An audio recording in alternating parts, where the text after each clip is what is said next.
What was it like to be a composer in Soviet society? The archives and the memories of friends depict a world of privilege and pressure. Тогда мы начнем с Шостаковича, все в порядке.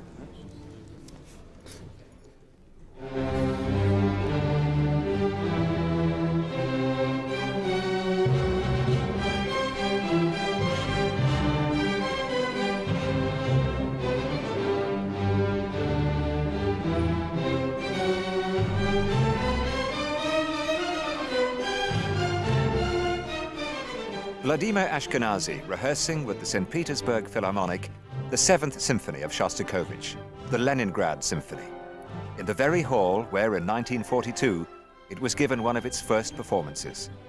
In those days, German armies surrounded the city, and both those who listened and those who played were hungry and facing death.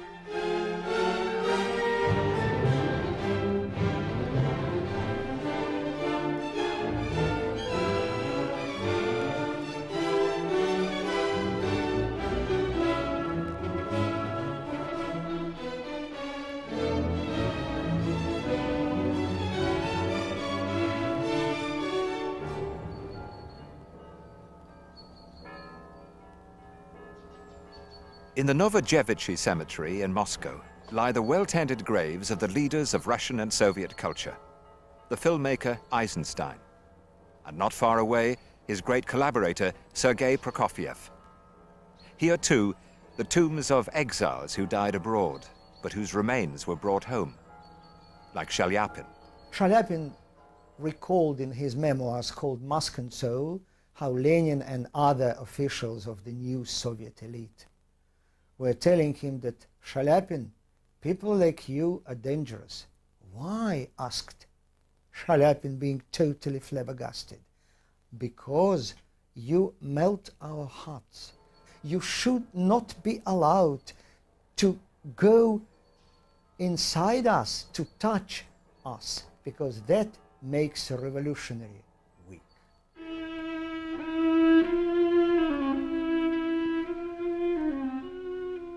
Composers have written their most intimate and confessional music for string quartet. The more private thoughts of Shostakovich were enshrined in 15 of them, 14 written for these 4 players, the Beethoven Quartet.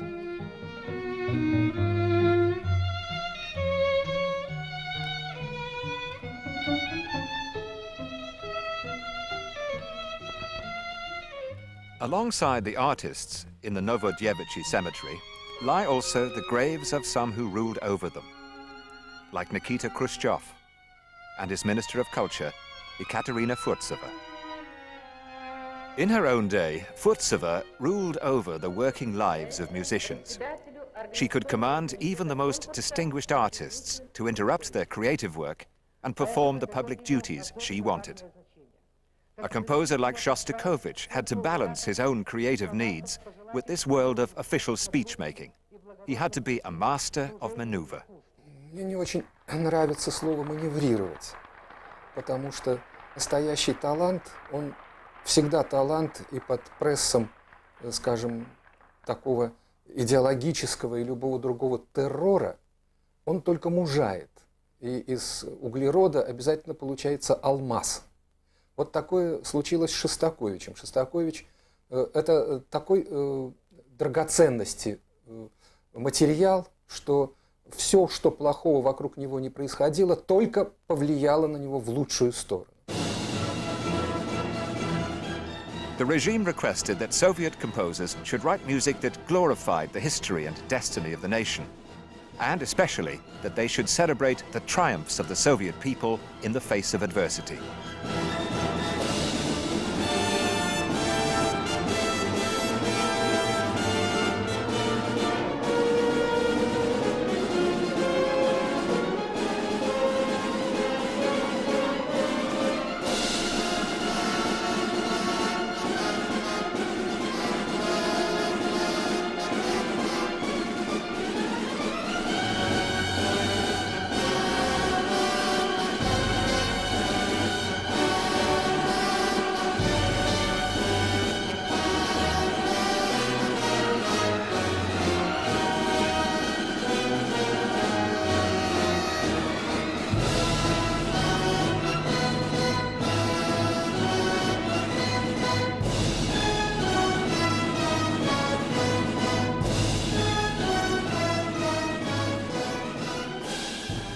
Here is Shostakovich, filmed simulating the composition of his Seventh Symphony in the besieged city of Leningrad.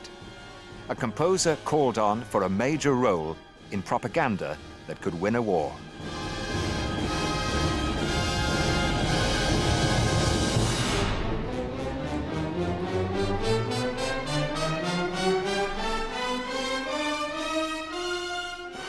Solomon Volkov, in his book Testimony, quotes Shostakovich as saying that when he wrote the Seventh Symphony, he'd had in mind as much the horrors of pre-war Stalinism as the horrors of the German invasion. My symphony is about the Leningrad that Stalin destroyed and Hitler merely finished off. On the northern shores of the Baltic, not far from St. Petersburg, lives a close friend of Shostakovich, Benjamin Basner. He can remember word for word the composer's description of an NKVD interrogation at the height of the 1930 purges. Stalin was liquidating his generals one by one. Это было в 1937 году.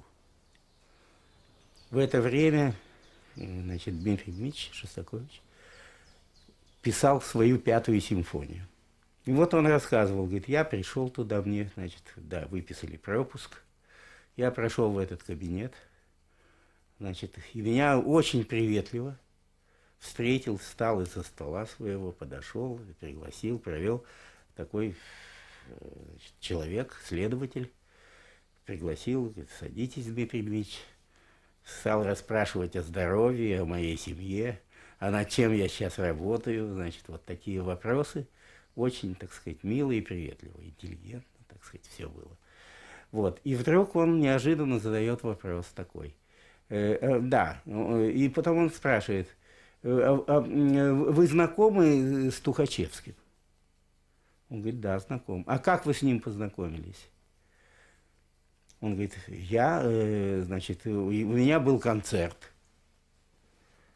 И после концерта в артистическую пришел вот Тухачевский и меня поздравил с успехом. И, так сказать, сказал, что он очень любит мою музыку, что он, так сказать, вот поклонник, и что он бы очень был бы рад, когда он приезжает в Ленинград, значит, вот встречаться просто так по музыкальным, так сказать, ну, как бы, на тему о музыке. Ему очень приятно было бы, так сказать, поговорить с ним, встречаться. И когда он будет в Москве, он ему тоже оставил свой телефон, чтобы он ему тоже звонил. Ну и вот, да. И как часто у вас были встречи? Ну, эти встречи были только когда приезжал сюда. Вот Тухачевский, то обычно он меня приглашал на обед. Ну, о чем вы там, кто был в это время за столом, кто еще был? Он говорит, ну, была только его семья. Только его семья, значит, здесь родственники. И вот обед так происходил. О чем вы разговаривали здесь? Ну, в основном только о музыке. А о политике? Нет, о политике я никогда его не спрашивал. Я знал, что это, так сказать. Дмитрий Дмитриевич, это очень серьезно. Вы должны вспомнить. Вот у нас сегодня суббота. Я вам подписываю вашу повестку, вы можете идти домой, но в понедельник в 12 вы должны быть здесь. Но обязательно вспомните. Это очень серьезно, очень важно для вас. Ну, говорит, я понял, что это конец. Эти 2 дня до понедельника у меня прошли в жутком кошмаре, так сказать, и я только жене сказал, что, видимо, я уже не вернусь. Она даже сделала узелок, так сказать, такой, как делали всегда многие, когда приходили за ними. Там теплое белье, там еще что-то. То есть он знал, что он уже не вернется. Вот, говорит, я прихожу к 12 часам, подхожу к бюро пропусков. Там сидит красноармеец, значит, я ему подаю паспорт и говорю, что вот я вызван. Он смотрит один список, потом другой список, третий список. Он говорит, а кто вас вызывал? Он говорит, вот следователь Заковский. Он говорит, знаете, идите, сегодня он вас принять не сможет. Идите домой, и вас известят, когда, вот, так сказать, вас. И все, вернул ему, говорит, паспорт, и я ушел домой. И только к вечеру этого дня я узнал, что вчера, то есть в воскресенье, был арестован этот следователь. И вот так, такой случай, так сказать, такова судьба. То, что мы знаем, и пятую симфонию, ее бы не было, и все остальное, что написал Шостакович.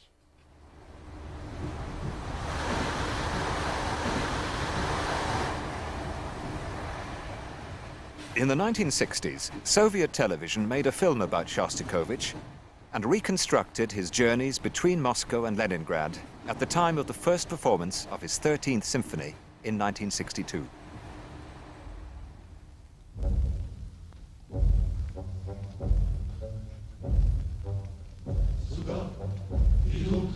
Не бойся, это гулы самой весны. Она идет сюда, иди ко мне, дай мне скорее губы.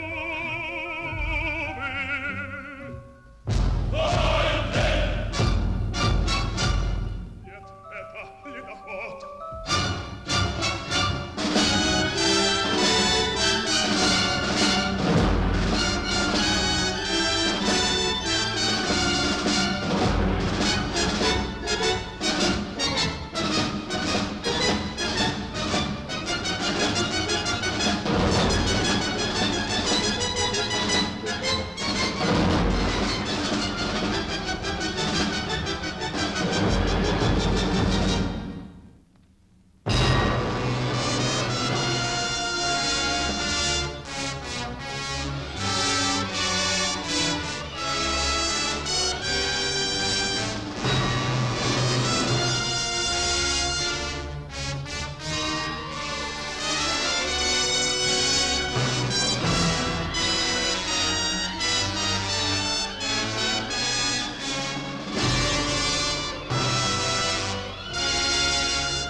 When they went to hear a symphony, when they went to see an opera, when they went to listen to a song or read a poem or read a novel, there are a certain set of experiences that they automatically expected. They expected to find criticisms of their society. They expected to find the artist telling them about what was wrong with their society, offering hope about the future, and comforting them in their sorrow. And that is a phrase I remember from when I lived in Russia.